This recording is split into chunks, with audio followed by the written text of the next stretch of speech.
Et si je vous disais que le mot sacré Torah venait en réalité d'Afrique centrale? L'étymologie officielle. En hébreu occidental, Torah signifie loi, enseignement, instruction. Et si on allait voir du côté de l'Afrique comme à nos habitudes? Racine verbale YRH égale TRH égale instruire, guider, enseigner, doctrine. Souvenez-vous qu'à l'origine pas de voyelle.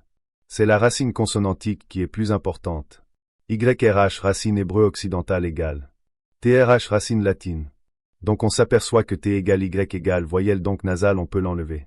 On peut le vérifier en anglais comme en français. Exemple. Il tient en français.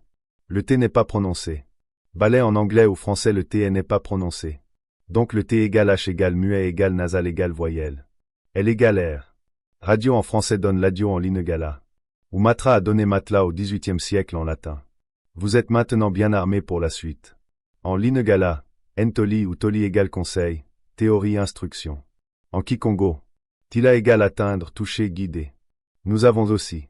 Tela égale s'avancer, crier, s'ouvrir, appeler, pénétrer, jaillir, filtrer et j'en passe tellement on va loin. N'est-ce pas l'histoire de la Torah? On voit que les langues africaines surpassent la Bible elle-même et nous expliquent pourquoi la Torah s'appelle ainsi. On prouve encore une fois que les mots viennent de la langue des hommes noirs. Donc la Torah en latin vient du kikongo toli, tila, tela. On l'appellera désormais la Toli. Est-ce que les Juifs de vos histoires sont venus coloniser les pays du Midi, du sud de l'Afrique? Nous attendons vos réponses. La seule unique réponse sont que les Juifs sont eux-mêmes les Africains. Vous n'êtes toujours pas convaincus? C'est pas grave, nos vidéos sont faites pour ceux-là. Bienvenue sur notre chaîne si vous voulez en savoir davantage. Nous vous donnons un bonus si on pouvait diviser l'Afrique en deux, il y aurait deux peuples. L'équateur du Midi jusqu'en Afrique du Sud correspond au peuple juif. Du bas du Midi jusqu'au nord de l'Afrique correspond à l'Arabie.